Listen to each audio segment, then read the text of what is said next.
lesson today has an objective or a set of objectives, and we're going to look at that. Okay? So in every class you attend, there is a purpose for attending the class. There is something or a set of things to be gained from the class. So we're going to look at our purpose today and what you are expected to learn, what you're expected to achieve after this class today.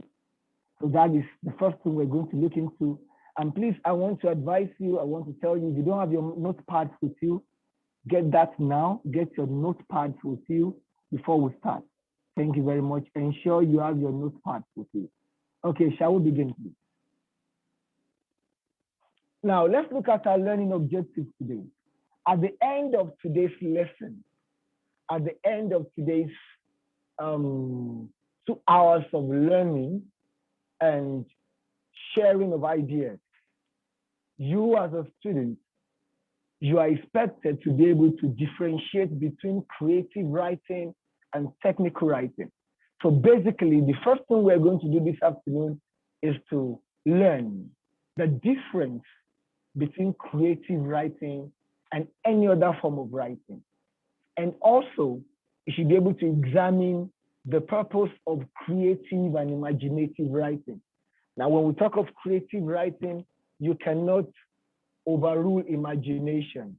You cannot remove imagination from creativity. So by the time we get to that point, you understand. Then the other purpose, the other learning objective today is you should be able to identify the techniques, used in creative writing. And also you should be able to explore the germs of creative writing. And then once again, take note, today we're going to do a lot of writing, a lot of practical examples, okay? That is the purpose of our being here. You cannot be a creative writer without practicing. Can we have the next slide, please?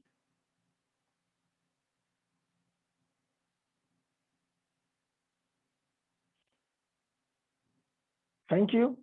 And also, you should be able to use figurative language. And of course, after everything, you should be able to create content out of imagination. You should be able to create content out of imagination. Okay, that is the major purpose of today's lesson. Once again, from the beginning, let's look at the objectives again so that you can get prepared. Can we have the slide from the beginning, please, admin? Thank you once again. So everybody can get along. Yes, thank you once again. After the end of the lesson, you should be able to differentiate between creative writing and technical writing. You should be able to examine the purpose of creative and imaginative writing. And of course, you should be able to explore the germs of creative writing, be it prose, drama, poetry, memoirs, speeches, travelogue, diaries, etc. And of course, you should be able to identify the techniques used in creative writing. And of course, the last 2 objectives there, you should be able to use figurative language. And of course, you should be able to create content out of your own imagination. That is the purpose of today's class. That should be the result of the class. Shall we begin with the first slide officially, formally? So everyone, you might have heard about creative writing time and time and time and time. Time and time, you would have wondered, or you would have tried to ask yourself, what does it mean to be a creative writer? What does creative writing entail? So let's go. Let's see what creative writing is all about. The next slide, please.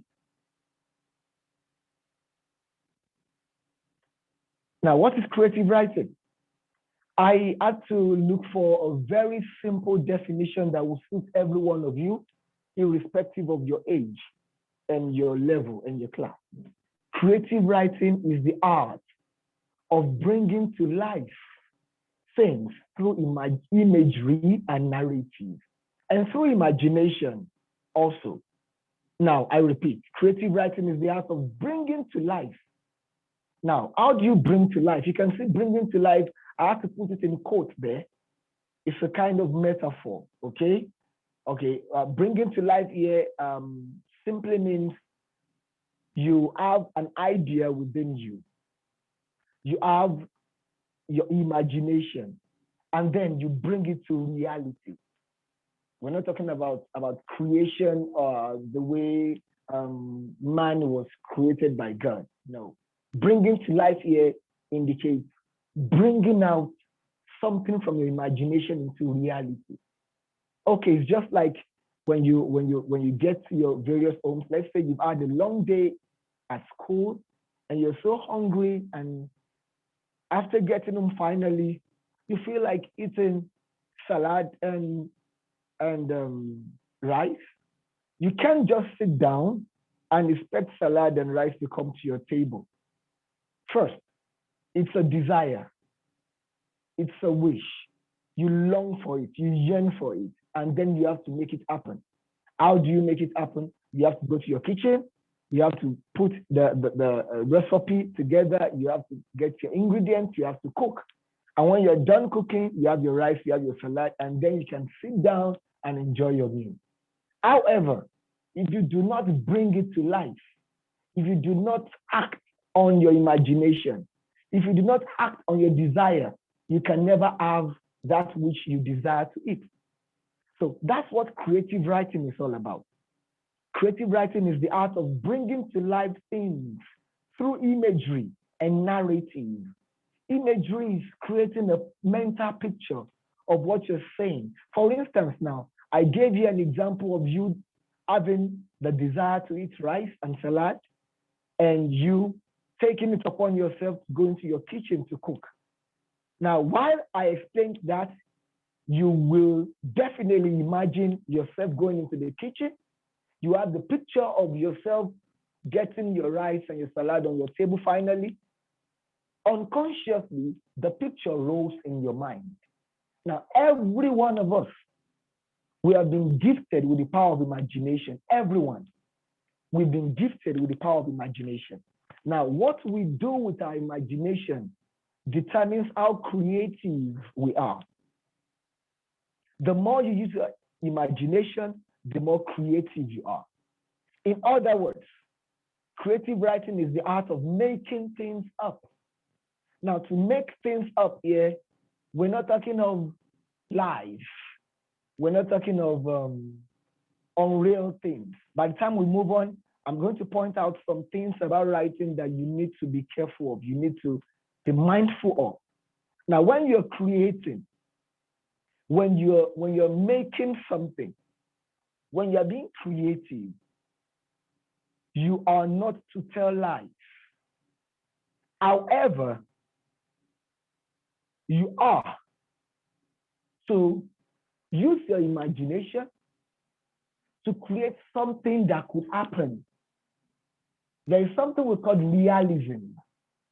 Now, what makes the movie you watch, what makes it interesting to you?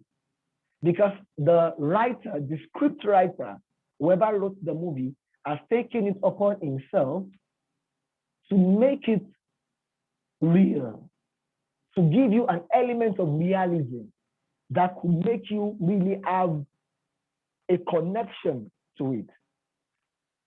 I'll try as much as possible to be clear with my explanation, so you have to get every bit of it. Now, creative writing is neither academic, it is not technical, yet it attracts an audience. Now, some would think that it's only academic materials, like, for instance, when you are addressing a gathering of intellectuals, like professionals, for instance. You want to talk to doctors, you want to talk to lawyers, you want to talk to some other engineers, you know. The kind of conversation you're going to have with them is going to be a technical one, because you have to talk to them based on their profession. But when you're doing creative writing, you're not actually doing it based on a profession. You're not doing it in a technical form. You're not being confined. You are given the liberty to explore, to use your imagination, to create things that are interesting, that can stir the admiration of people, of your audience, of your listeners. Once again, take note, creative writing is the art of bringing to life things through imagery and narrative. Let's go on to the next one. Now, what is the purpose of creative writing? For everything that humans engage in, there's a purpose. For instance, before we started this class or while we started, the first thing I read to you are the learning objectives, telling you the purpose of today's class. That at the end of the class, you should be able to do this, this, and this. Now, before you put your pen to paper to write, what is the purpose of doing so? And what are the features of creative writing? So in this part, we're going to consider two things: the purpose of creative writing and the features of creative writing. Number one, purpose. One major purpose of creative writing is to entertain. You embark. Technical writing, academic writing, they are not to entertain. They are meant to educate individuals. For instance, if you're having your coding and robotic class, now when your fractions, your equations, and everything, it's not trying to entertain you. It's not trying to amuse you. Physics, some facts about mathematics, and you have to take the instruction. Now, when you pick your pen and you decide to explore the world of creative writing, you're doing it because you want to entertain people. You want to entertain your audience. You want to amuse whoever wants to read your piece of writing. That is the purpose, is to entertain. And two, to share human experience. Now, may I make it known to you, for those of you who are less familiar with literature, one of the core aspects, definitions of literature is the mirror of life. What do we mean by mirror of life? What does that imply? It means everything that happens to humans, everything, we have it given back to us. We have it relayed back to us through literature. So when you pick up your pen to write, you want to relay your experience. You want to share your experience. It could be joy. It could be disappointment. Don't be surprised. It could be excitement. It could be a very striking thing that has happened to you that you wish to keep sharing with people from generation to generation. It could be your family. It could be your experiences as a teenager, as a young child, the experiences in every dynamics, in every areas of life. So we embark on creative writing to share human experience. When you read so many books, there are different subjects. By the time we get to that section, you get to understand the different subjects, the different themes, the different purposes of writing. And also, another purpose of creative writing is to share ideas with people. Another purpose is to share ideas. And of course, one major feature of creative writing, please take note, it must be original. Do not copy any other man's work. Don't try to be a copycat. The word creative simply means you creating something, not you copying someone else. However, there is room to share ideas, to borrow ideas from other things or other works of other individuals. Let me give you an example the world-renowned writer, which arguably is the greatest writer of all time. I use the word arguably. Some would say there are other greater writers, but arguably, he is known as the world's greatest writer. That's William Shakespeare. Now, William Shakespeare started his career in writing by studying the works of other writers ahead of him. So when he studied their work, then he had to borrow ideas from different works of those ahead of him. And then that was how he started his own way of writing, his own career. Every writer today that you see, name them. Name any writer you know. Let's start from Africa. In Africa, the late Chinua Achebe. Let's go on to Professor Wole Soyinka. Let's mention Casey Hayford of Ghana. Let's talk about David Rubadiri. Let's talk about Ngugi wa Thiong'o from Kenya. Let's talk about Nigeria's youngest writer that started while she was in high school, in secondary school. All these individuals, they got inspired. I, as an individual, I have my mentors. I have people, I have writers that inspire me. For instance, the works of William Shakespeare.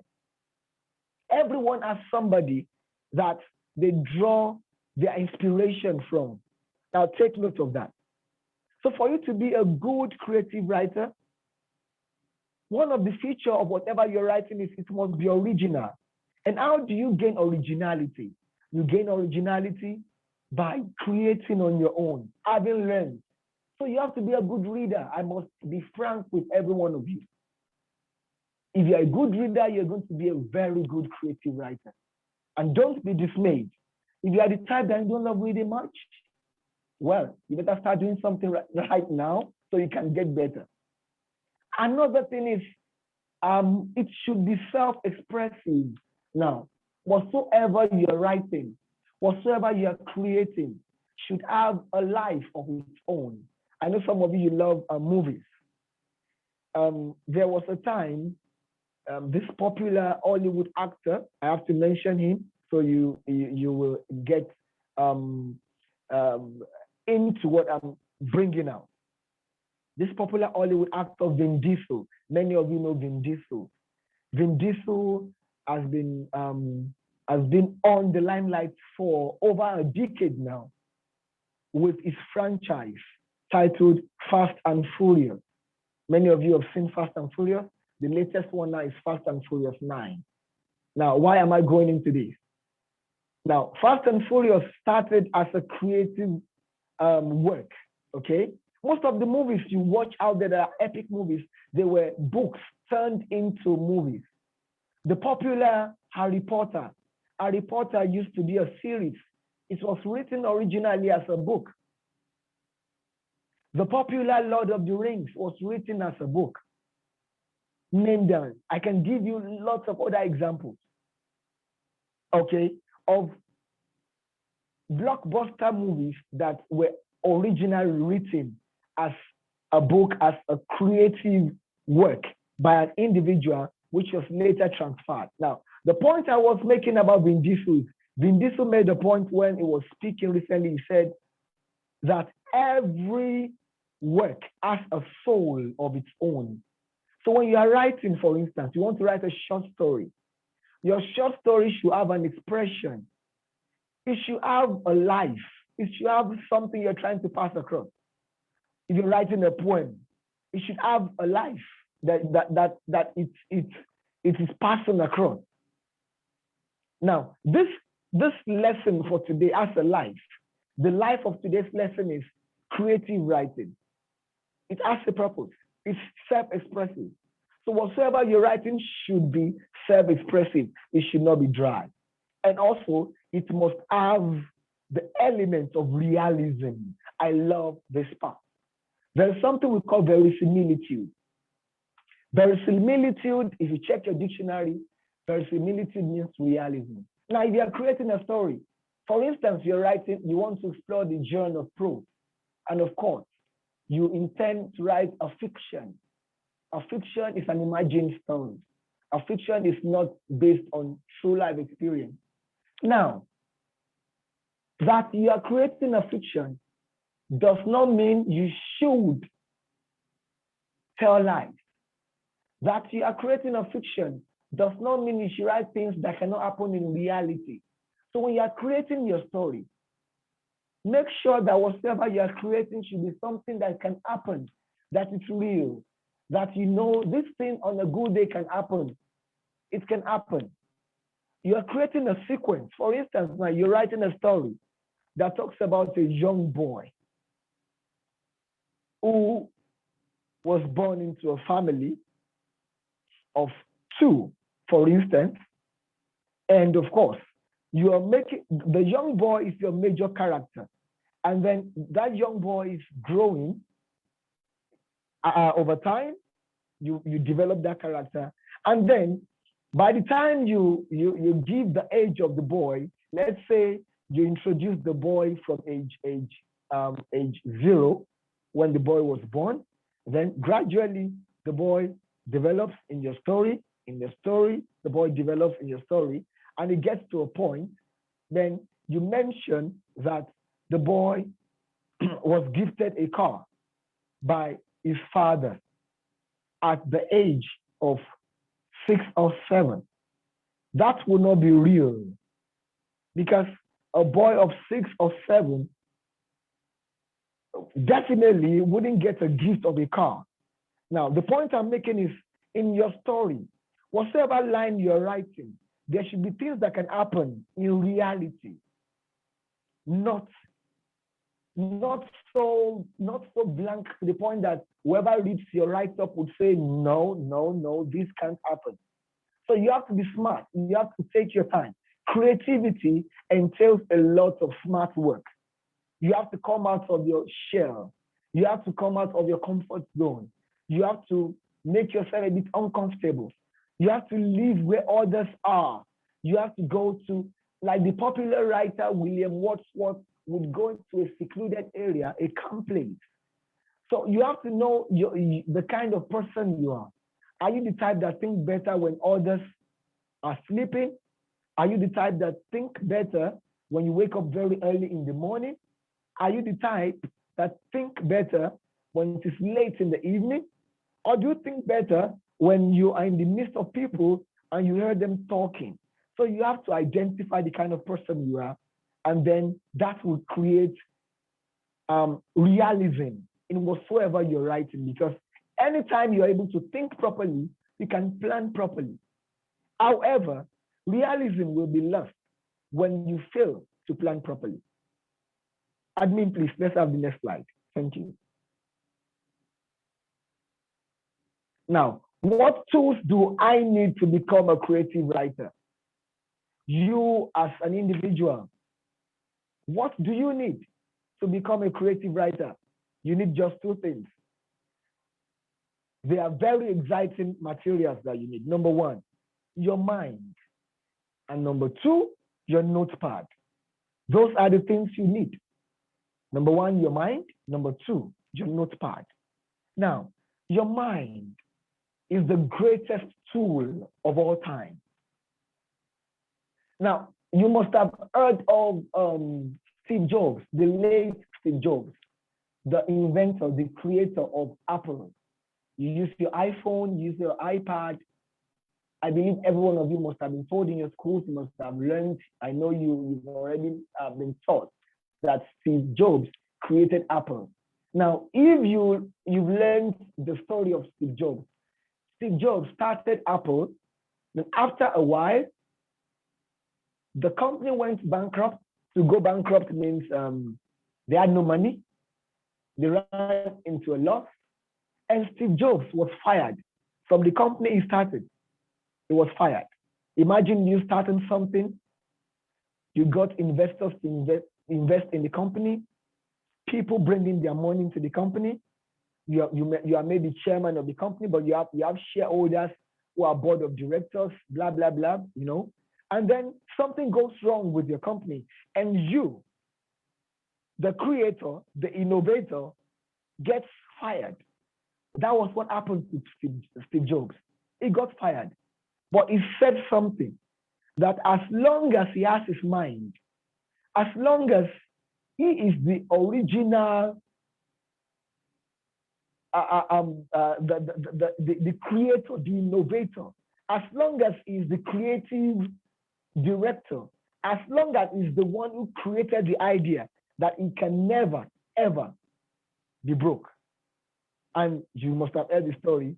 Steve Jobs went away, was able to break the shackles. He came back after other inventions and he bought the company again. So your mind is the greatest tool that you need. Every one of you, your mind is the number one tool you need to be a creative writer. Then number two, your notepad. Now let me explain that.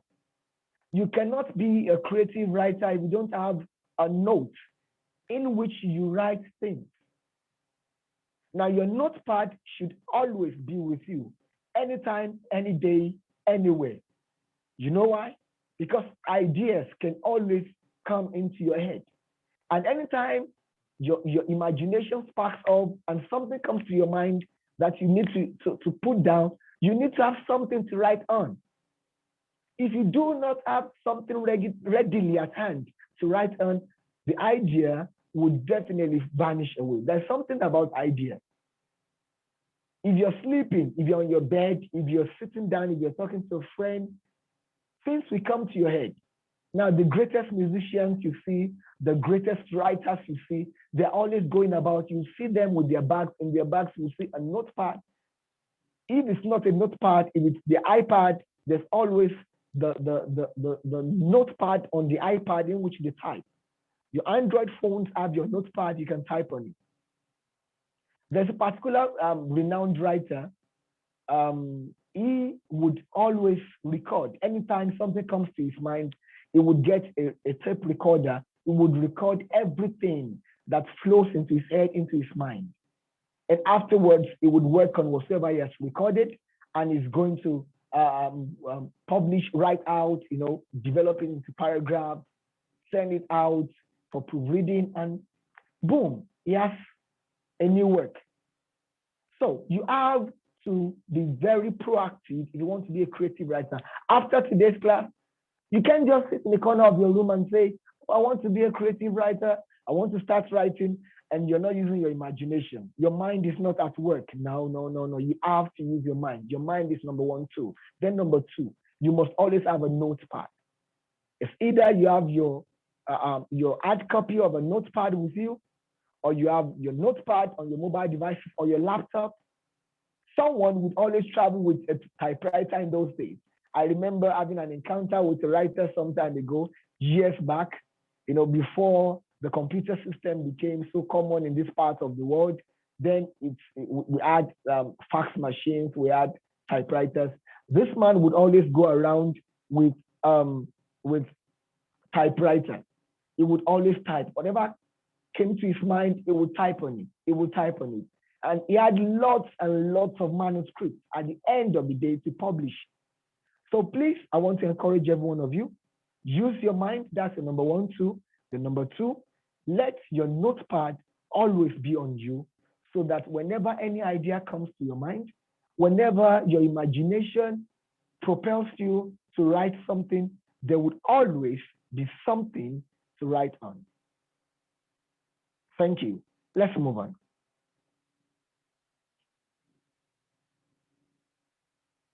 Now, look at this creative quote by Maya Angelou. If you have been a lover of books, you must have read Maya Angelou's book before. Maya Angelou used to be a great writer. Let me simply put, one of the world's greatest writers ever. Now, look at this quote by Maya Angelou. You can't use up creativity. The more you use, the more you have. Many students often come around and ask me, what if I don't have any other thing to write again? There would always be something to write, because every day you experience something new, and every experience is an avenue for you to create something. I take that again. Every day You write something new because you experience something new. So the experiences of is a leverage for you to write. It's a source of inspiration for you. What happened between the early hours of today and now? You can create something from it. What happened from the beginning of this lesson till now? I can create something from it. Let me give you a rib cracking experience I had just a few minutes to this class. I kept my notepad in my pouch and I did not remember I kept it there. And I was searching all around and I was sweating profusely. And just few minutes to the commencement of the class, it just came back into my memory that my notepad had been kept in my pouch.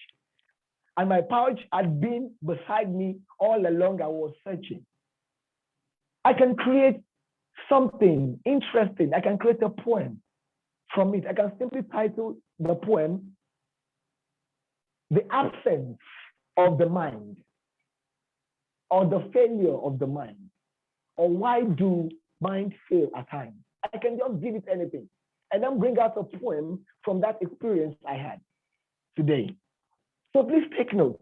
Every experience you have is an opportunity for you to leverage, to create something. So you can't use up creativity. The more you use, the more you have. Thank you, admin. Let's move on. Now, let's look at genres of creative writing. I'm going to be spending some time on this part. Now, this is one of the most crucial parts of our discussion today. What are the genres of creative writing? You must understand the genres. Genre is a French word. The French, in French tongue, would call it genre.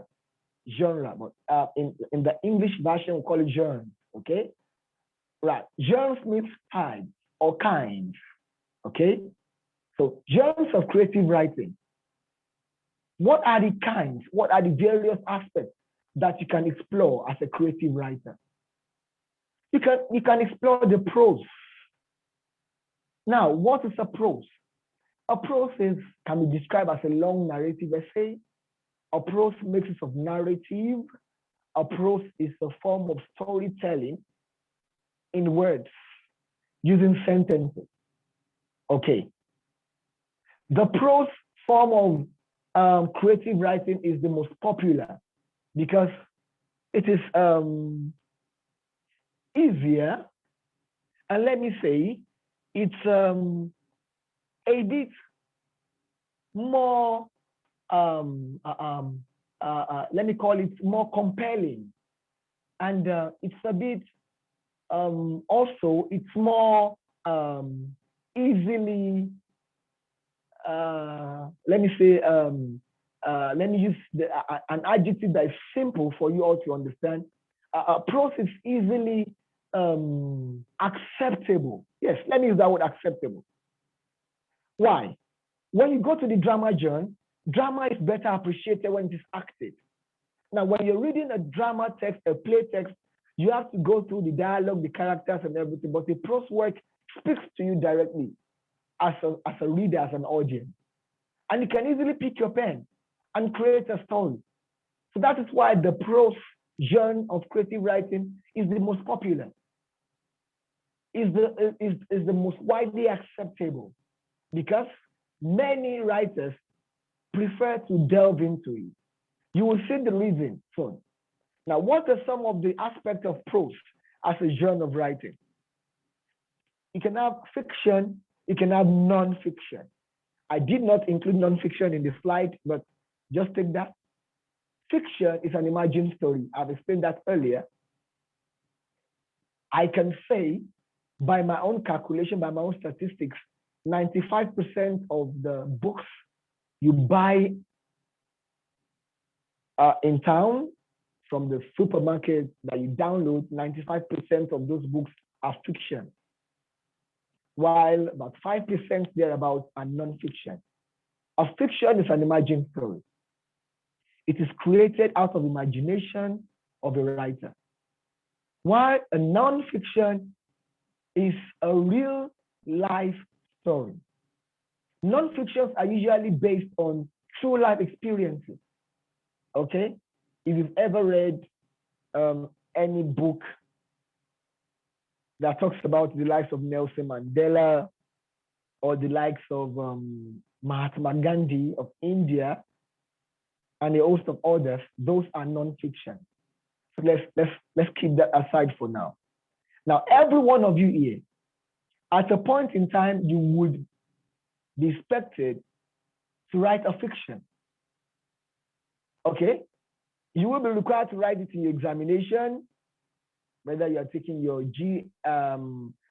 IGCSE, your IELTS, or you're going through WAEC, or you're going through NECO, or any of those international and external exams, you would need to write a fiction. There's always an aspect of creative writing in this exam. In GCSE, you have your creative writing. That should be question 5. If I'm right, yes, question 5. You'll be asked to create a story. So every one of you, you need to learn it. You need to start doing it because you can't escape it. Now, what are some of the aspects of the fiction? You have novel. Of course, you know what a novel is. A novel is long. A novel is, it's usually about 10 chapters and upward. You have a novel. You have the novella. You have the short stories. These are different types of fiction. Now, what is a short story? A short story is the most common kind of story that you come across. Your bedtime stories, Tales from the Arabian Nights, Aladdin and the Lamp, Cinderella stories, all those fairy tales, they are short stories. Okay.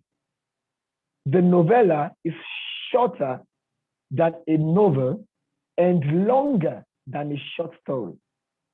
Any story that can be finished within a few minutes is a short story.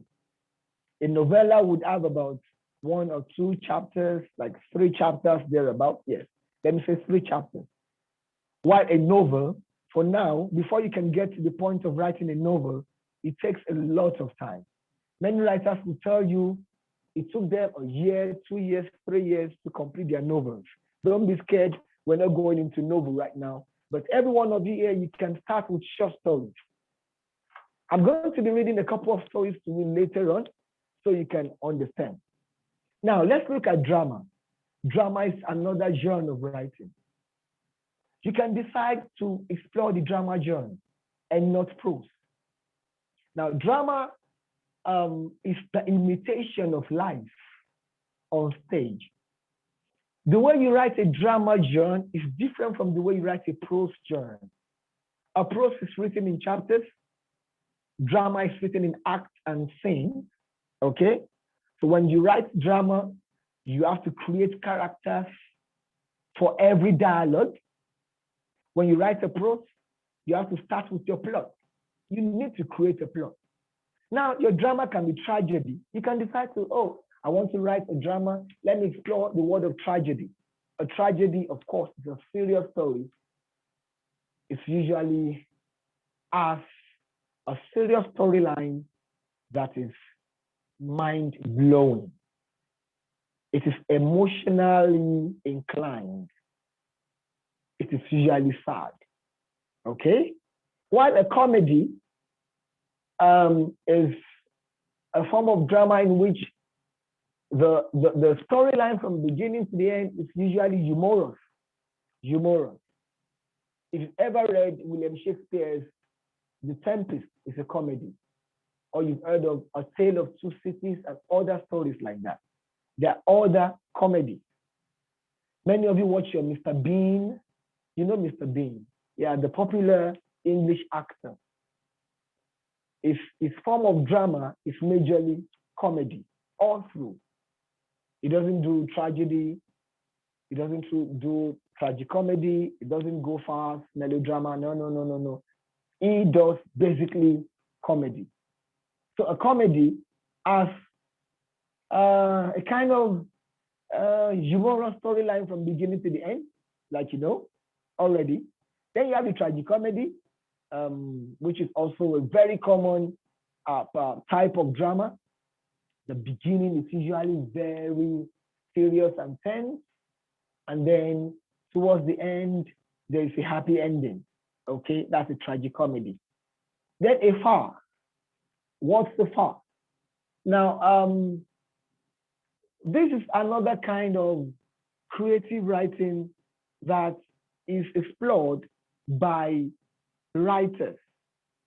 Okay, it is explored by writers, and in this type of writing, you have to remove every form of seriousness and every form of I don't want to use the word realism.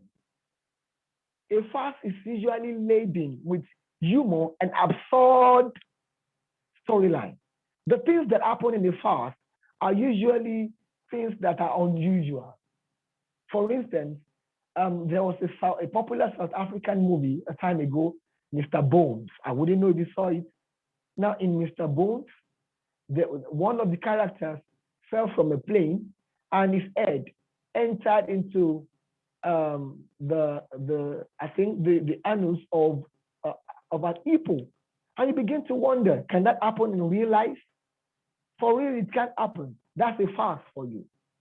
Okay, the kind of storyline in the farce are things that cannot happen originally, that cannot happen, that are beyond the ordinary. However, it is meant to make you laugh. Then poetry. Poetry, believe me, is one of the most interesting parts of creative writing. Why? Poetry shows how deep you are. Poetry shows your level of understanding. Poetry can make you pass your message without wasting a lot of time. Poetry makes you can pass across a message in 3, 4, 5 lines of poetry, and then whoever listens to you will understand what you're saying. Now, poetry. Okay, someone is asking, is the Tom and Jerry cartoon a farce? Yes, it's. I can call it a farce because the things in it are not what will happen to you in the real sense. They are not things that can actually happen. So the screen director, the screenwriter, by the time we get there, one of the things you can be creative at, you know, we're in a world where content creation is the deal of the day. The content you see on your TV, they are part of creative writing. TV content, movie content, soap opera, and what have you. So to answer your question, yes, Tom and Jerry can be classified as a farce. Of course, Romeo and Juliet is a tragedy. If you have read Romeo and Juliet by Shakespeare, it's a tragedy. I love that. It's a tragedy. If you've read Macbeth, it's a melodrama. If you've read Hamlet, it's also a tragedy. So you can decide to write based on any of these parts, any of these aspects. You have to decide. You have to choose a side. You have to pick up yourself. What exactly do you want to do? Narrow it down. Writing is all about planning. You have to choose a genre. Now let's go back to poetry. The final thing I want to mention on poetry, poetry is an expression of emotion. Poetry conveys emotion. In poetry, your emotion matters a lot. Now, for you to be a good poet, you must always leverage on your emotion. You should not allow your emotions to waste if you want to be a good poet. For instance, this popular poem that you must have learned when you were in your elementary school, Twinkle, twinkle, little star. Twinkle, twinkle, little star. How I wonder what you are.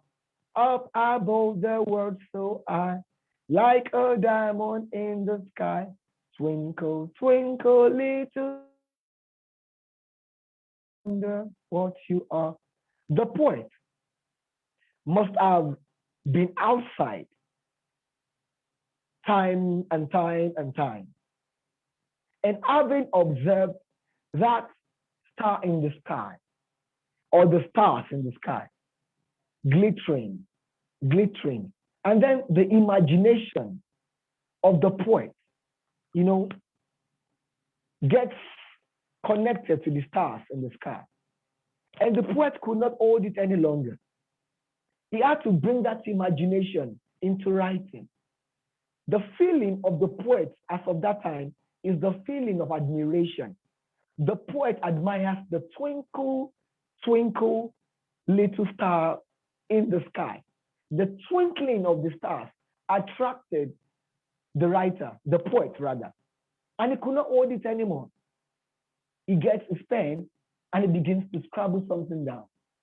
And then you have the poem eventually. The stanza 2 says, when the blazing sun is gone, and then nothing shines upon, then you show your little light, twinkle, twinkle all the night.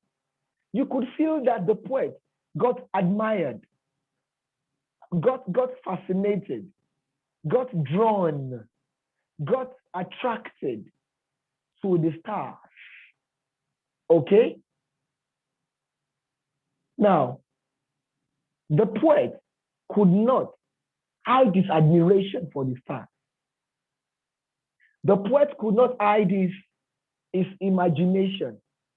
The poet could not hide his love, could not hide his awe, A-W-E, awe of the star.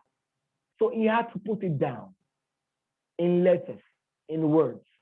Then you have the poem Twinkle, Twinkle, Little Star, which is born out of admiration, of the poet, the admiration of the star, so to say. Let's go to memoir. What is a memoir? Okay? Memoir. Okay. You must have, or you should have heard about memoir before. A memoir is a form of a personal diary you keep to remind you of your day-to-day experience. I don't know whether there's any of you who does that. After you return from school, you go straight to that diary or that book you have, then you write the date. Today, the 21st of August 2021, I attended a live seminar or a workshop on creative writing, blah, blah, blah, you scribble it down. That's a memoir. A memoir is a kind of writing. A memoir is a kind of diary, a sort of diary that you keep, okay? To give you, to keep yourself updated of every experience you have day in, day out. It keeps your personality informed about yourself. So when you pick up your memoir, you can turn to what has happened to you years ago or months ago, and then you can see what has happened to you, and you'll be like, wow, so I experienced this. So this happened to me. This came at this point in time. That's a memoir. A memoir is a kind of writing, a diary you keep that gives you a detailed explanation or experience of everything that happens to you day in, day out. Another genre of writing that you can have is travelogue. Travelogue. Okay? Now, a travelogue is a kind of account of your journey. A travelogue is an account of your journey. Have you ever heard of Gulliver's Travels? Gulliver's Travels is one of the classics that every child should read, Gulliver's Travels.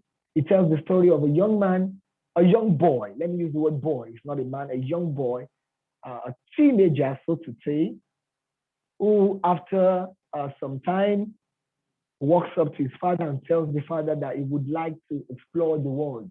He wanted to travel. And the father tells him that he shouldn't travel, that he should hang on. He should stay in town. So he could learn. He could also grow. He could have his life in town. But the young boy did not listen. Eventually, the boy dashes out on a voyage. In those days, there were no planes, there were no cars. If you were traveling from a country to the other, you would sail on a ship. And the sort of ship then, those ships with the sails, not the modern kind of ships that are driven by engines that you have right now. The sort of ships you have then are those ships with sails. So the young boy encounters a lot of hardship on the way. He got shipwrecked. He got swept on shore, alone on an island. And from there, he had so many experiences, met some small, he got himself entangled with some people in the town of Lilliput, the way he puts it. There are tiny beings living in that town. Gulliver's Travel is a story of the journey of the young man named Gulliver. So I want every one of you to take note of this. You can write about your journey. It's also a creative writing. You can write about, for instance, I wouldn't know whether your teachers have asked you to do this before.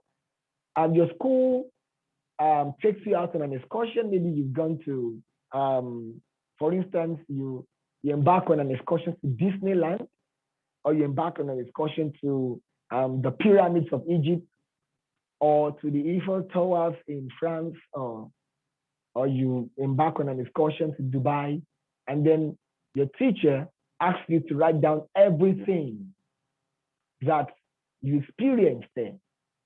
We can call that a travelogue. It's also a form of creative writing.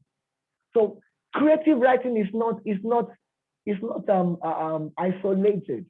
It's not restricted to a particular kind of a particular form. It's not restricted to a genre. It's not restricted. There are so many genres that you can explore. Another thing is speeches. Now, when you're asked to make a speech, it's a form of creative writing. Imagine you are the valedictorian in your school, and you are being asked to make a speech to address everyone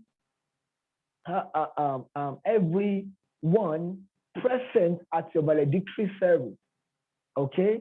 Or you just won an award as the best student in your school, and then you have to give a speech. You have to be creative with your speech. Speeches are also creative writing. Have you ever heard or listened to Barack Obama speak? Have you ever listened to Steve Jobs when he was alive? Have you ever listened to Dr. Ben Carson? These are creative people. Now, I want every one of you, start listening to people. Start following some individuals that can inspire you. By so doing, you will learn. You will improve. There's always a speech pattern that different speakers have. Many of you must have heard about Jack Ma of China. Jack Ma is a billionaire from China. If you've ever listened to Jack Ma, you will love him. Okay? So these are people that you should listen to. Many of you know Elon Musk, okay? Or Jeff Bezos. When you listen to them, you get inspired. Okay? All right. So let's look at another one, diaries. I mentioned diaries. Diaries are synonymous to memoirs. These are genres of creative writing. They are not limited to this. Script writing, that's script writing for screenplays, It's also a genre of creative writing. Music is also a creative writing. Music is born out of creativity. If you love music, if your passion is music too, it's creativity. So every one of you, choose, decide, know your strength. Which of these genres do you love the most? Prose, drama, poetry, memoirs, speeches, travelogue, diaries, music, script writing for screenplay? Do you love editing content? Do you love creating content to be posted on your blog? Do you like writing articles? These are forms of creative writing. Work on it. Hold on to it. That is your strength. That is where you belong. And if you have never asked yourself, if you've never discovered which one is yours, then search within. What do you enjoy the most? Do you enjoy poetry? Do you enjoy reading prose novels? Do you enjoy movies? Then, if you are the type that love movies, have you ever asked yourself, if I watch movies, how about writing a script myself? How about writing a playlist, a short one that can be acted, that can be staged in your school? A short one that can be converted into a skit, that can be converted into content, that can be sold out or that people can just watch. So every one of you has something within you that you can create, that you can draw from. Remember, I told you, your major tools are your mind and your notepad. Next one, please, the admin. Thank you. What are the elements of creative writing? Now, these are the things you need to take note of. What are the things that you need to put together, that you need to take care of, that you need to make sure you consider when writing creatively? Number one, the character. Every content you write. For instance, if you're choosing a prose genre, your prose work must have characters. Characters are those who are in it. Those who are in it. That's character. Those who feature in it. The hero or the heroine, the protagonist, the antagonist, and the other characters. You have to create character. Then there must be a plot or structure. Plot is, how do you want your story to be arranged? How do you want your drama to be arranged? How should it be from the beginning to the end? Now, let me make it clear. You can write your story in different forms. You can write your story by giving your audience the starting point of the story and taking them to the end, or you can start from the end and you bring it back to the beginning. For instance, listen to this. I can say something like, what a great day I had. When you see smiles on my face right now, do not think it came by accident. I'm smiling right now because 2 hours ago, I had every reason to bite my finger. At the beginning, while I woke up, I dashed my leg against a stool and the sharp pain almost shattered my day. As if that wasn't enough, I get a report that the examination I took would be retaken again. While I was thinking about the challenges of taking my examination again, suddenly I got a call from my associate stating that the application I sent to a university in Amsterdam has been turned down. God, how could this be happening to me alone in a day?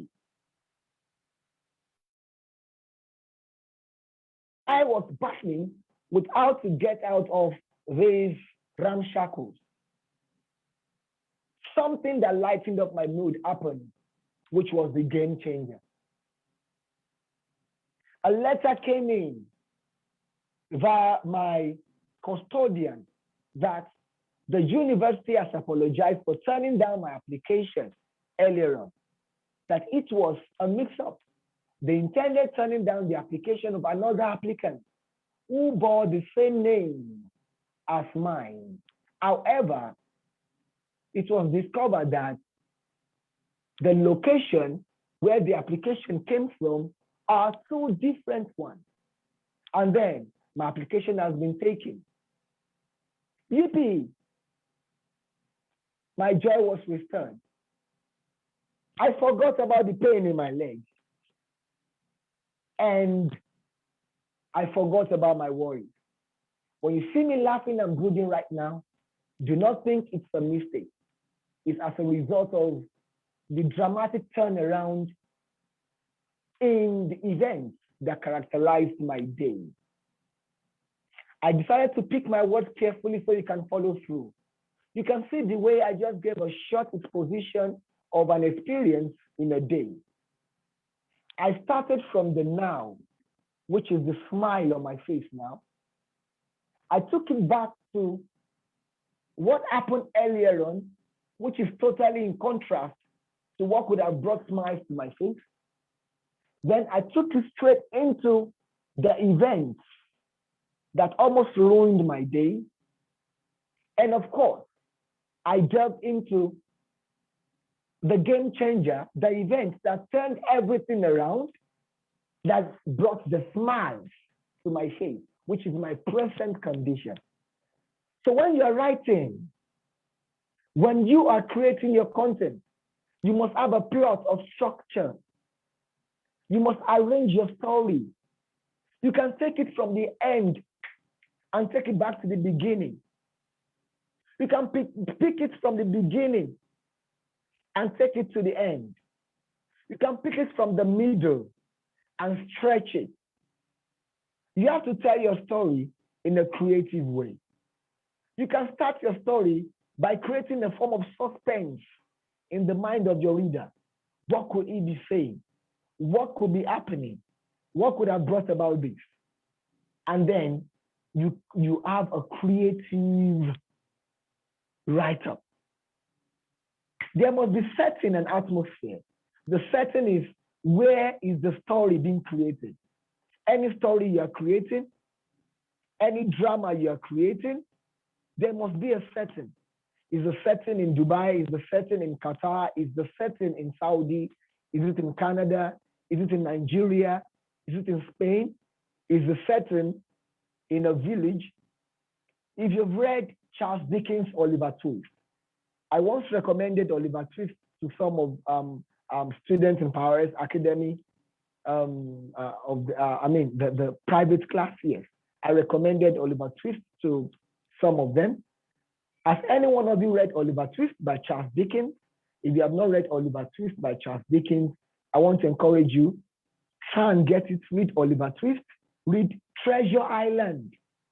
These are very popular classics that would inspire you as a young child. It will stir up your imagination. They are stories of adventures. Treasure Island, Oliver Twist.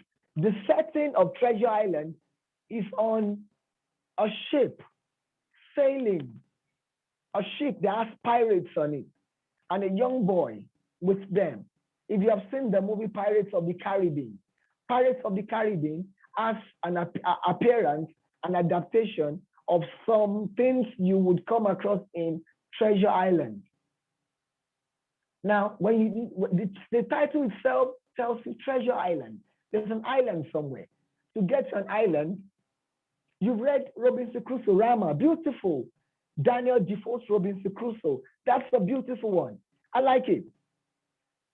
If you've read Robinson Crusoe, you would understand. Robinson Crusoe there, you have the young boy being trapped on an island. Robinson Crusoe was trapped in an island for a long time. He had to survive there. He had to do everything to survive right there. And then eventually, after years of being stranded on the island alone, he eventually got rescued by a ship and he was taken back home after spending years alone on that island. When you read Oliver Twist by Charles Dickens, the setting of Oliver Twist is in a village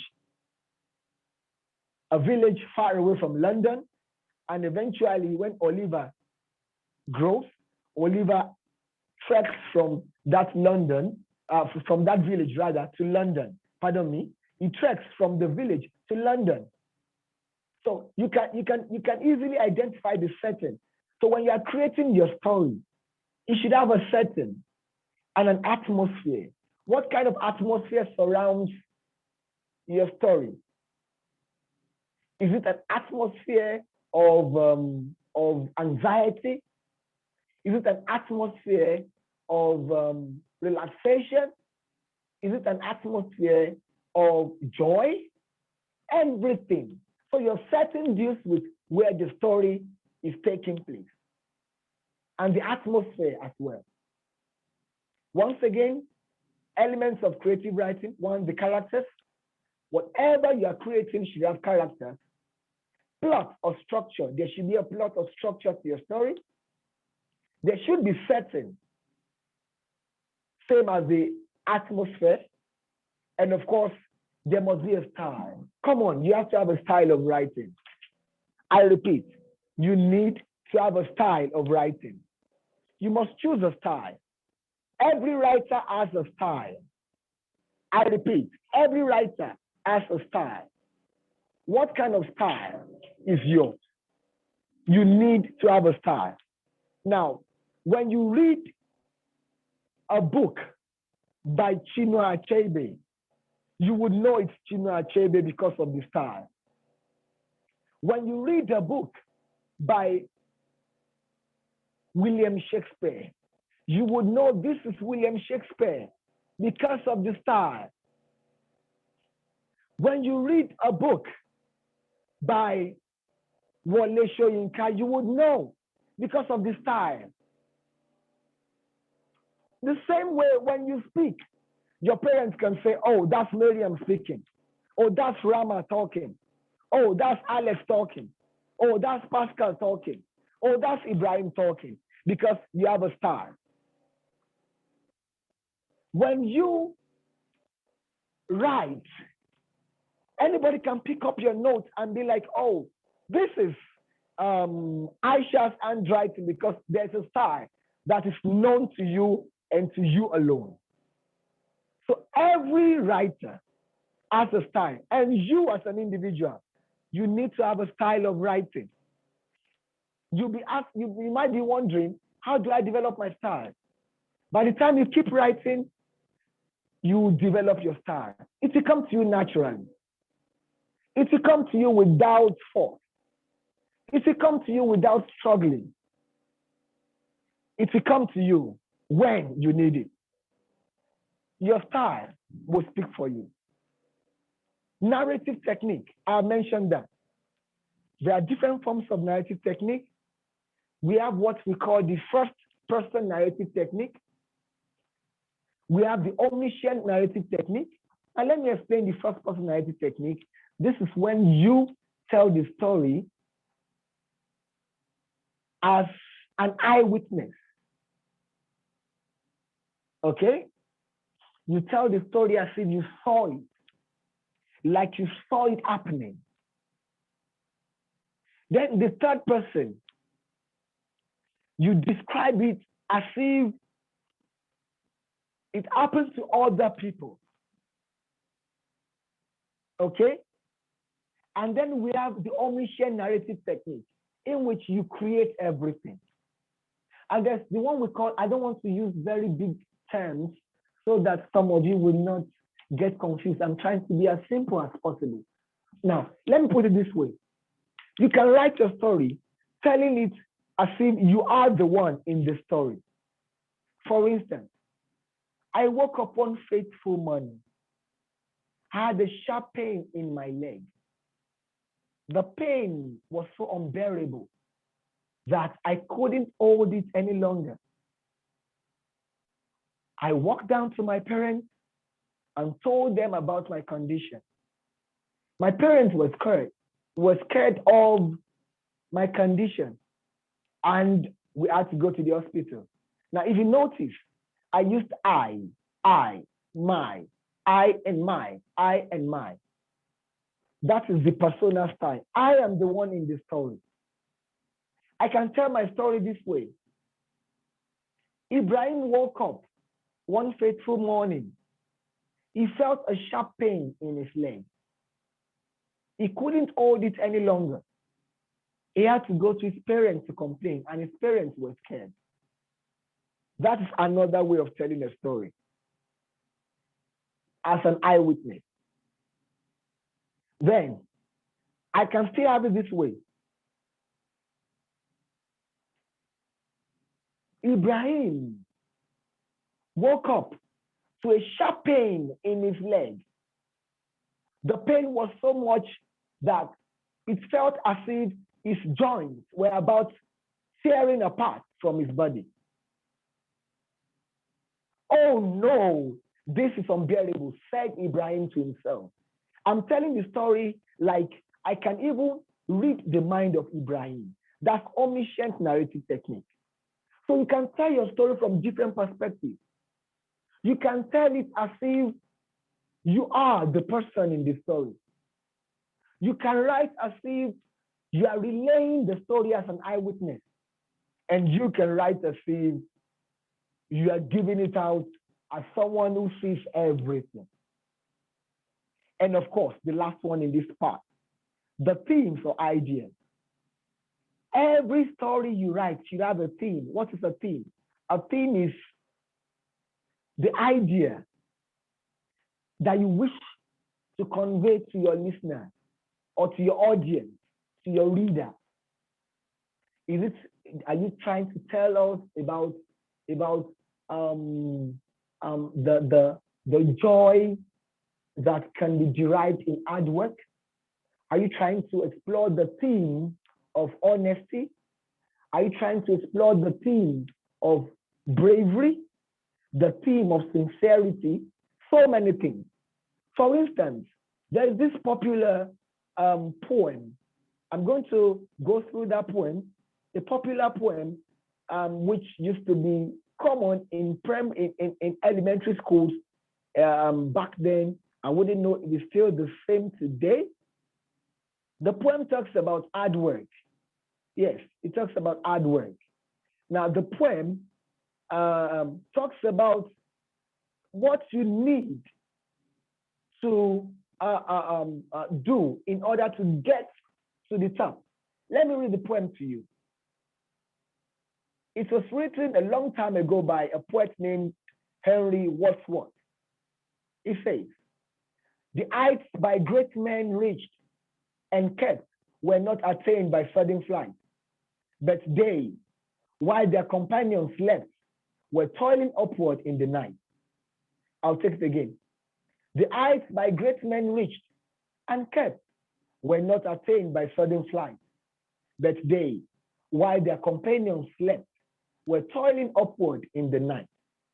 This poem, the theme in this poem is hard work. The theme in this poem is diligence. The theme in this poem is what? Is being committed and consistent.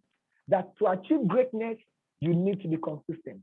So whatever you write, my listener, whatever you write, whatever you are creating, you should be able to look at a particular theme. What theme are you selling out?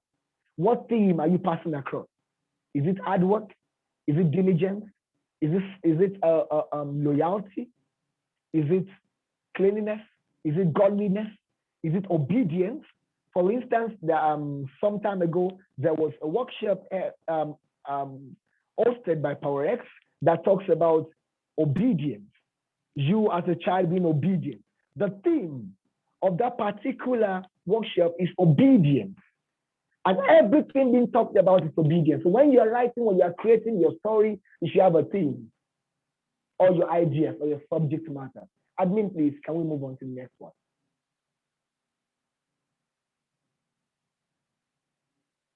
Now, another thing, your write-up, your creative writing, whatever you are creating must have imagery. Imagery is the mental picture created in your reader, created in. For instance, as we're driving down the alley, suddenly we heard a loud crash behind us. We turned, we parked, and came down from the vehicle to check what had happened. And we discovered that a pole had fallen on the driveway. When you heard the word crash, we parked, we came down to check. A pole had fallen. You would imagine it in your subconscious mind. So anything you write, you must be able to use words that would create the image in the mind of your reader. And your language should be clear language. Fine. You can, if you notice, I've been trying to use simple language to convey my message. Now, you use your language in a clear form. You would not be making sense if you're using vocabularies that are too clumsy, or if you're writing sentences that are not clear. Now, you as an individual, you as a prospective writer, you should learn to write clearly, and you should learn to construct sentences that would make sense. If you're writing a simple sentence, if you're joining clauses together, make sure there's clarity of language so that whoever reads whatever you've written would easily enjoy it and understand. Mind you, remember, one of the major aims of writing is to entertain. One major purpose is to entertain. So if your language is not clear, you wouldn't entertain anybody. So you have to use clear language. Then there must be time flow. Time flow, I've mentioned that. Let me explain time flow. The sequence of the occurrence of the events that you're writing should follow an order of time. There should be an order of time. There should be a growth. For instance, if the story you're creating, if it's a prose you're writing, for instance, or if it's a drama you're writing, the time you're creating it must flow. Okay. You're giving your character as a young boy here. The next episode or the next act or scene, is it 10 years after? Is it 5 years after? And whatever would happen in the next act should be in connection, should be coherent, should be something that would flow. Okay, if this should happen 5 years ago, it should happen in the next 5 years. Let me use this as an example. For those of you who are, can you hear me, everybody? Please hold on a second. Let me reconnect, please.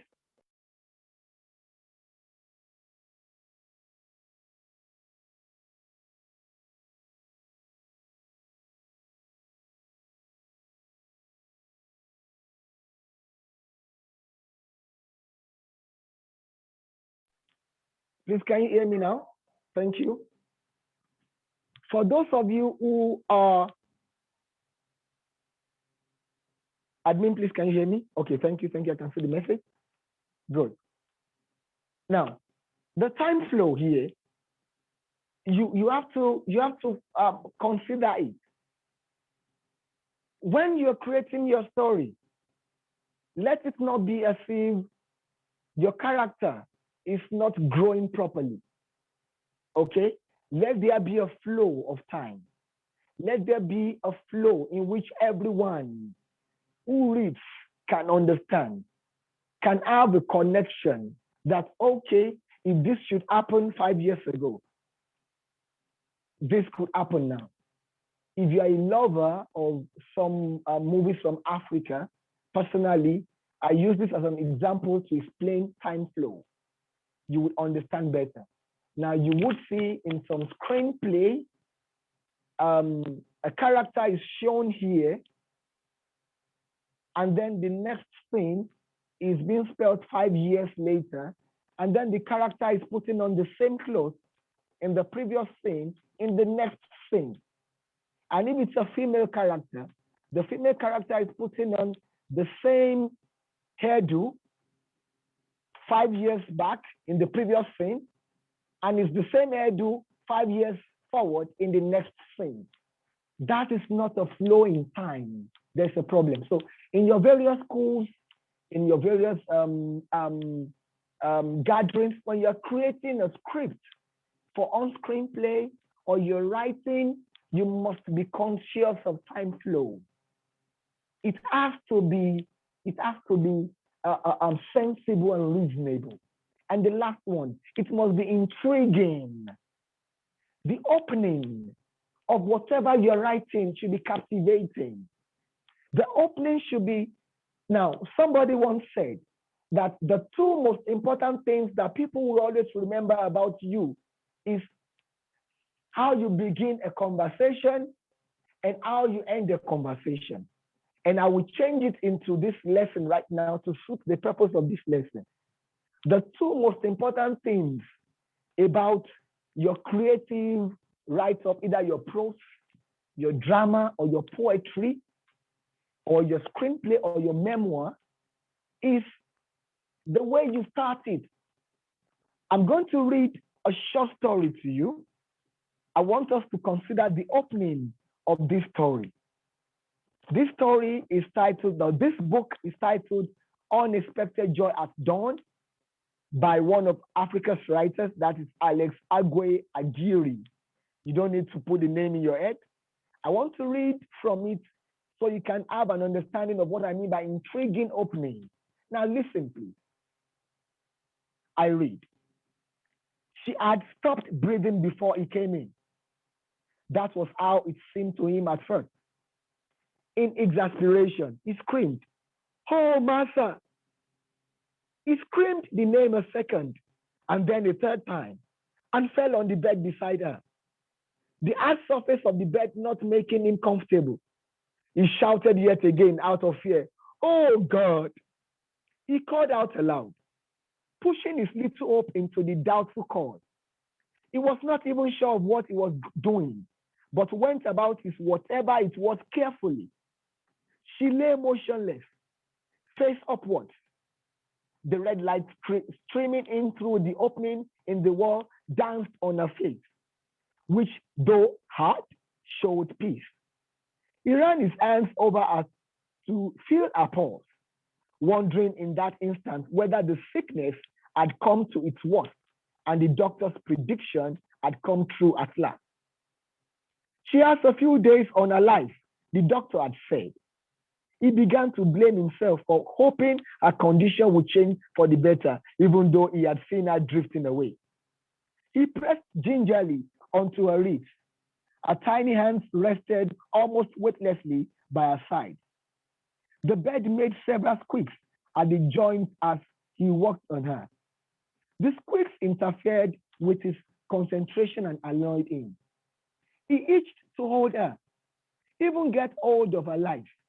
A little more time yet, he urged himself, still confused by the unusualness of her condition. Just a little more time yet. Her flesh had been flaking away.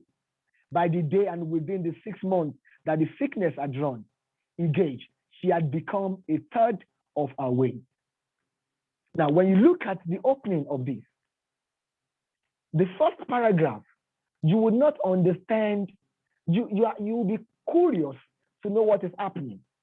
The writer starts by saying she had stopped breathing before he came in. Then the question is, who had stopped breathing? And who is he who came in? Then the next thing is, what could have made her stop breathing? what could be happening? Then towards the next paragraph, we are made to understand that she had been sick, and the doctor had said earlier on that she would not survive. Now, when you're writing your story, you need to start with a captivating beginning, an intriguing beginning that will make your audience, your reader, want to finish it. Let me read one more introduction. This book is titled Save the African Womb by Nicole Chinelo. It was the inaugural meeting of the Save the African Womb Foundation, which was initiated by Twin, the woman in me.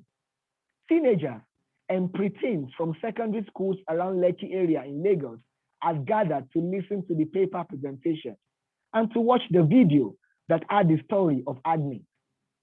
The paper presentation was first in the agenda. Save the African Womb is not just the title of a book, but a movement that has been set in motion by some women in Nigeria whose vision is to save the African womb from sexual immorality and other acts of indecency.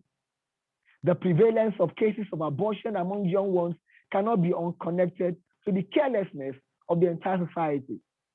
This presentation is directly brought to you so that you will guide your own future. You must understand that God gives destiny, but man determines what happens to the destiny given to him by God.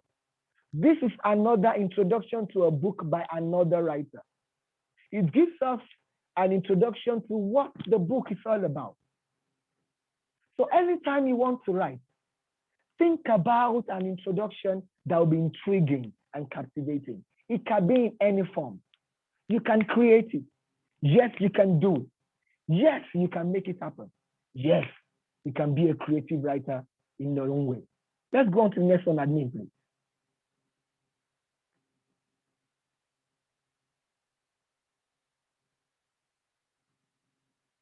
Next, please. Thank you. Now, what are the guidelines to creative writing? I have said it before, and I'm going to say it again. We've explained it in the previous one. How can you become a creative writer? You, Mohammed, you, Miriam, you, Rama, you, Aisha, you, Ibrahim, you, Abdul Amin, you, Zainab, you, Kabira, you, Nima, you, Khadija. How can you start off as a great writer? Zainab, how can you start off as a great writer? How can you become a creative writer? What are the things you need to do? What is the guideline? Number one, choose a genre. The first thing is choose a genre. What genre do you want to choose? How do you want to start? Please, the previous one, please. Thank you. Here, guideline. Choose a genre. I've mentioned the genre. Do you want to write a prose work? Do you want to write a poetry? Do you want to write a drama? Do you want to write a script for a screenplay? Do you want to write a travelogue? Do you want to keep a memoir? Do you want to write a song? Is it a lyric? Do you want to write a lullaby? What do you want to create? Decide on the genre. That's the first thing. Choose a genre. Choose your genre. That's the first thing. You have to decide. The popular William Shakespeare was a poet and he was a playwright. I have a book right here with me that contains all the works of William Shakespeare in his life. And William Shakespeare was able to write 184 sonnets. So you have to choose a genre. I am a poet. I am a playwright. And some of the time I write short stories. But I find it more comfortable writing scripts for screenplay. I've written a couple of scripts for screenplay, which has been acted by my students, which has been acted by people around in different organizations, which I did for fun. So you have to choose your genre. Which one do you find very interesting? Or is it an article? You can just decide to write an article. Maybe there's a prevalent situation in your various schools. Maybe there's something going on in your school that you don't like, and you feel like this shouldn't happen again. You pick your pen, you write on it. You are creating a content. You are being creative. That's a journey. That's something. Or maybe something that's occurred in your school that's so exciting and interesting, and you feel like the whole world should know about this. Write about it. You're creating a content. That's your journey. So,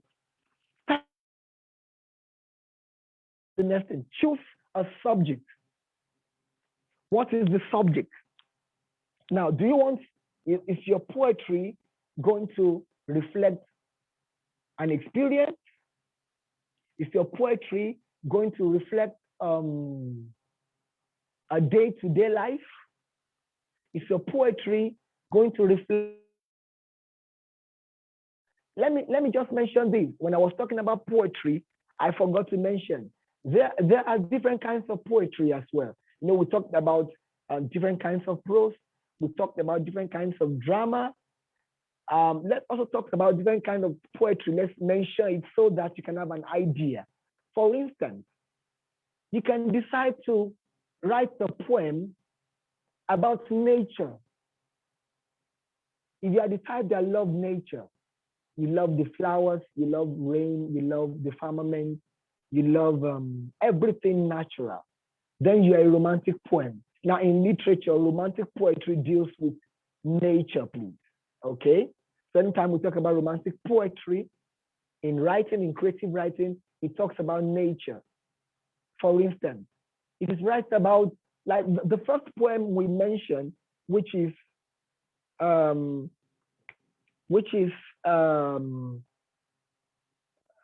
Twinkle, Twinkle, Little Star. Twinkle, Twinkle, Little Star. It's a poem that celebrates nature. It talks about the star, okay? It talks about the star or the stars. So it's a poem that is poised to celebrate nature. So you can decide to write a poem that talks about nature. That's the subject. You can decide to talk about one of our students in PowerX once wrote a poem that talks about the bees. I remember that should be Aisha Ibrahim. Okay, now. Yes, Aisha Ishak, right. Pardon me. Aisha wrote a poem on the bees. And I love the poem when I saw it. It talks about the nature of the bee, how protective the bees can be, and how violent they can be when you try to attack them. That's a subject. So everyone can you should be able to identify, get a subject. What do you want to write on? What do you want your subject to be on? What do you want if it's a prose you're writing, what do you want it to depict? Are you writing based on your personal experience? Are you writing on a real life experience? Are you writing to teach a particular lesson? Are you writing to satirize? Maybe there's a particular thing happening that you want to correct. When you write, when you make use of your prose work, you can use it to correct some anomalies. You can use it to, like when some of us were very young, our parents or our grandparents there's this thing we call oral tradition in Africa. Our parents, our grandparents would always teach us lessons via stories. They would give you stories via folk tales. Through the folk tales, they teach you not to be stubborn. They teach you not to be arrogant. They teach you not to be a liar. They teach you to be humble through these stories. So you have to have a subject when you're writing. What is the subject that your write-up would propel or project? And the third one, develop your character. If it's a prose work you're writing or if it's a drama you're writing, you have to develop your character. Who are those that should be in the story? Okay, the story It's about, I want my story, the subject of my story should be about patience. Okay, that is what the story is all about. I want to teach, I want to teach people. I want my audience, when my audience read this book, I want them to know how good it is to be patient. Then I have to create my character. Character can be a young boy who was born into a family, blah, blah, blah. You create your character, then you develop it. How many characters do you want to have in your story? Okay. Is it one or two or three? Do you want a whole family to be in the story, or do you want just one? Okay. Someone asked the question, what is a lullaby? A lullaby is a sort of poem that is written as a song to rock a child to sleep. Okay, a lullaby is written to pacify a child, to rock your child to sleep. Go to sleep, go to sleep. You know those songs? That's lullaby. Any song that is rendered to lull a baby to sleep is a lullaby. So you can create a lullaby. You can. You can create anything. Lullaby is a form of poetry. I repeat, lullaby is a form of poetry. I mentioned romantic poetry. It celebrates nature. We have sonnet. It's a 14-line poetry. So if you write a poem of 14 lines, it's a sonnet. We have lullaby. We have ode. An ode is a praise poem. You can write a poem to praise your mom. Your mom is celebrating her birthday, and she has done so much for you. You want to appreciate her. You decide to write her a poem. That's an ode. Your dad has been so good to you. You feel like on his birthday you want to give him a poem. It's an ode. So you should have, choose your genre, choose the type of write-up you want to do, choose your subject matter. That's the theme. Develop your character. If it's a prose you're writing or a drama, there's no character in poetry. The only character you can have in poetry is when you write your poem in personal style. That if it is you, if you are the one, that you are featuring in the poem. For instance, I want to give you this example of this poem by William Shakespeare.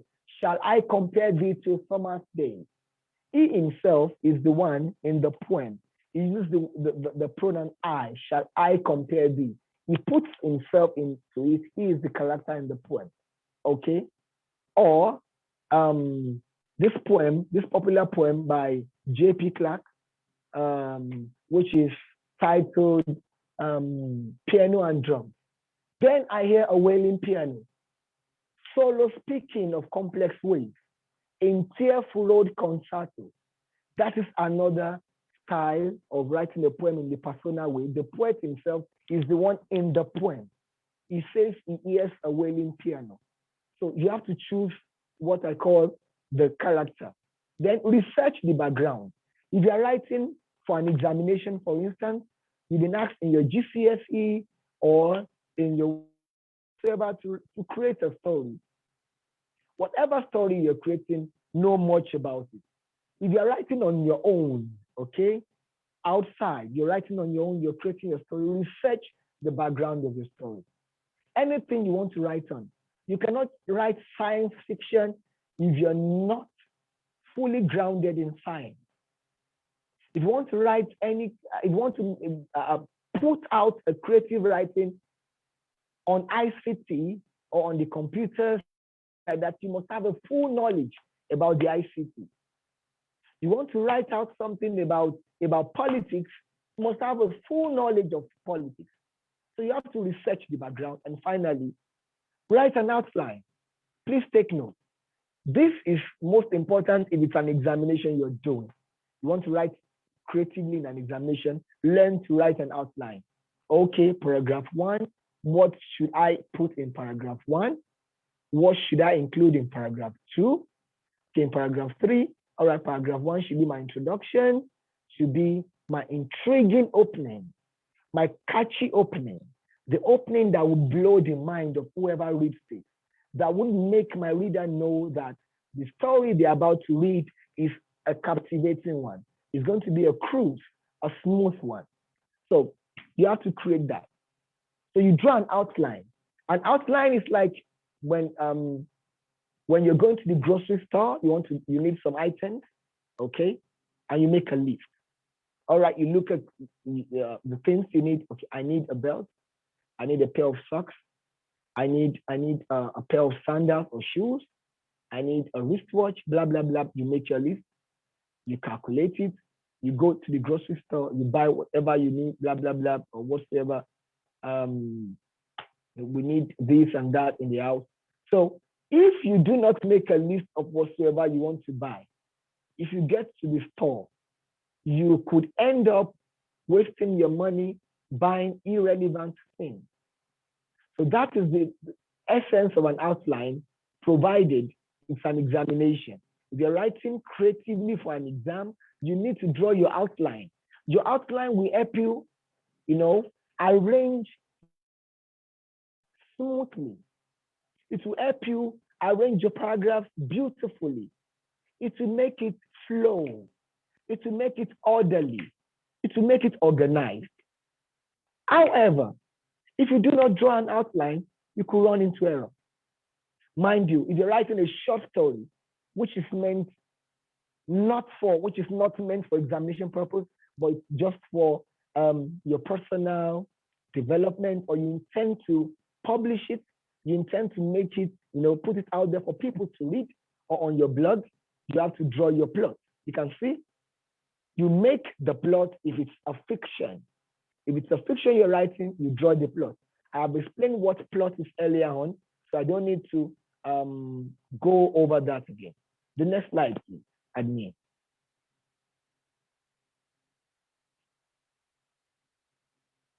Now, you develop the plot into paragraphs. After you have written your plot, after you have written the outline, if it's an examination, if it's a story, a short story, or a drama, or whatsoever. No, pardon me, a drama wouldn't be in this slide because you wouldn't have paragraphs of drama. This will only be applicable to prose, that's the fiction, and also it will be applicable to your article writing and other creative essays. You develop your plot, or you develop your outline into paragraphs. Whatever has come to your mind, you develop into paragraphs. In case of drama, your plot will be developed into acts and scenes. You develop it into acts, okay? Once you've already arranged your storyline, the story you want to tell, then you begin to arrange it. This should be in Act 1. This should be in the following scene. This should be in scene 2. This should be in scene 3. You have to arrange it in the sequence of the occurrence of the story the way you want it, to make your audience have the full understanding of the story you are selling out. Mind you, the purpose is whoever is reading should be able to understand, to have a full dose of whatsoever you are writing or talking about. Now, the next one. Connect your paragraphs using transitions. This is important. What are transitions? Transitions are also, moreover, therefore, in addition, those words are transitions. You need them. Transitions are very important. Transitions originally are made to be used in the middle of sentences. However, it has been introduced into writing, especially at the beginning of sentences, to connect whatever we're writing. However, more so, in addition, consequently, those are transitions. This is the previous slide before, so I can round off on that. The previous slide. Okay, then you conclude. Whatever you're written, you conclude with a poem. Start after you've started, after you've chosen your subject, you conclude, and then you proofread. Mind you, you do not assume that you've written anything and you're free to turn it out or churn it out without proofreading. You have to proofread. And if you don't proofread, if you do not proofread, or if you can't proofread, you need to get someone to proofread for you. I repeat, you need to get someone to proofread for you. Because there are some errors, there are some mistakes you can make that you wouldn't be able to figure out, you wouldn't be able to see, that another person would see. It's just like you're watching a football match. There are some errors being made on the pitch that you who is watching can see, that even the coach or those playing can't see. So it is important you proofread whatever you've written. Proofreading makes you get rid of every error or errors in the write-up. The next one, please.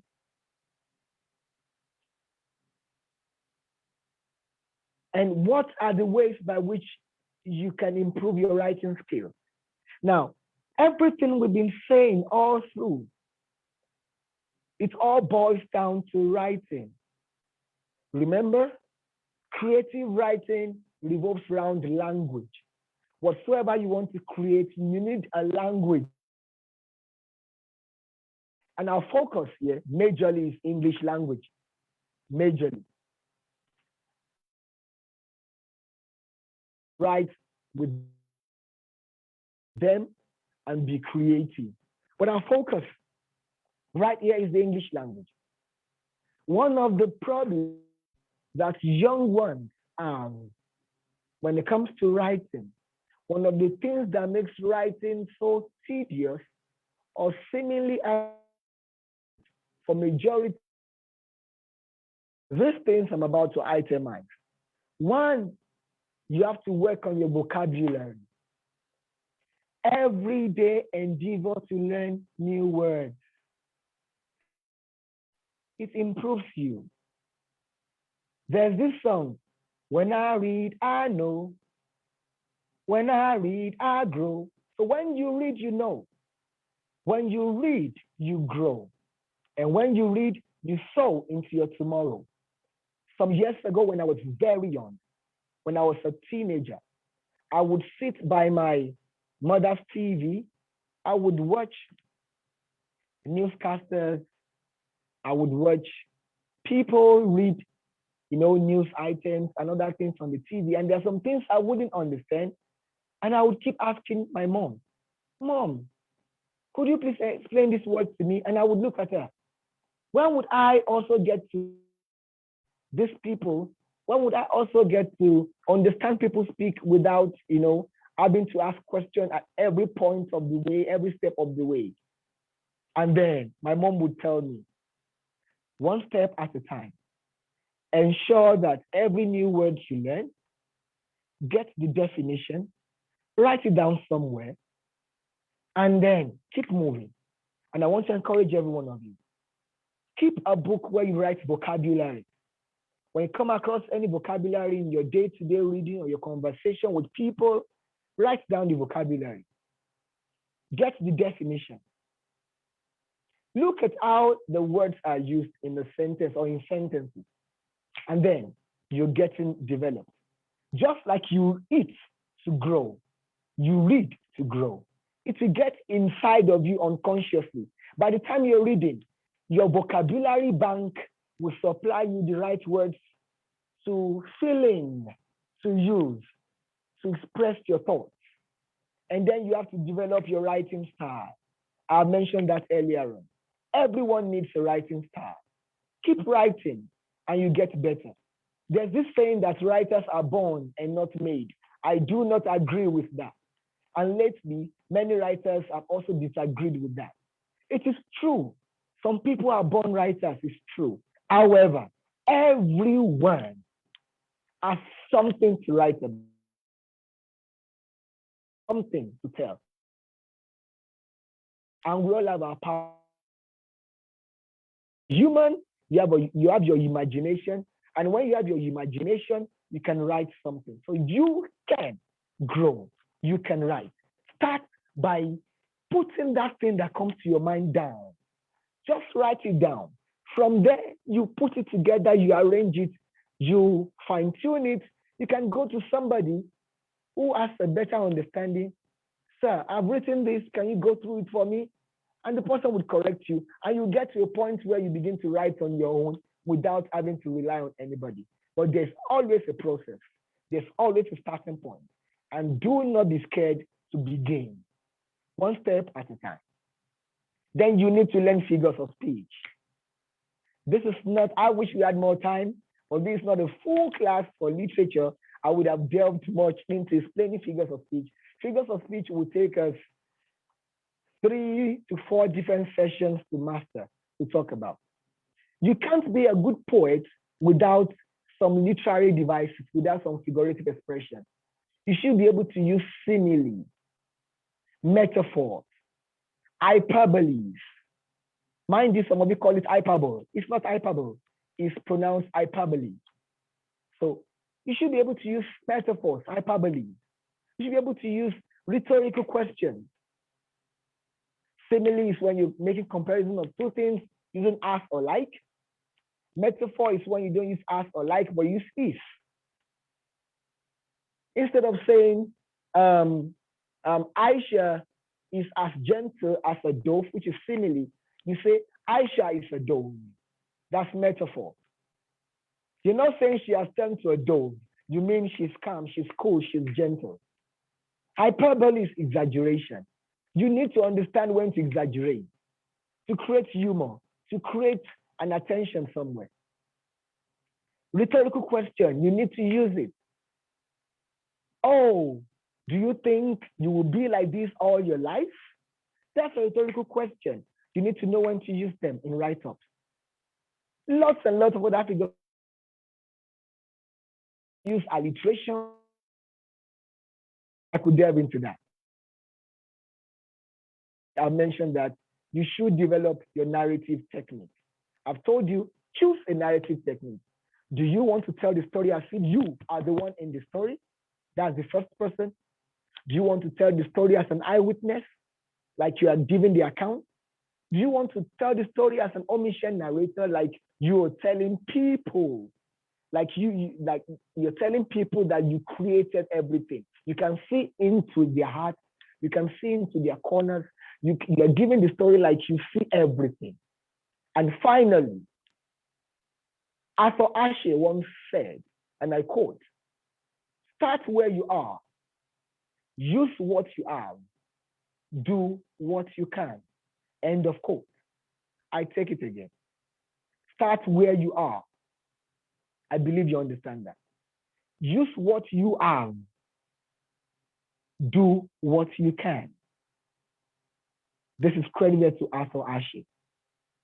So students, right here, I want to believe with what we've discussed this moment, you've been able to grasp one or two things that could stir your emotion, that could stir your imagination, that could make you propel and start something.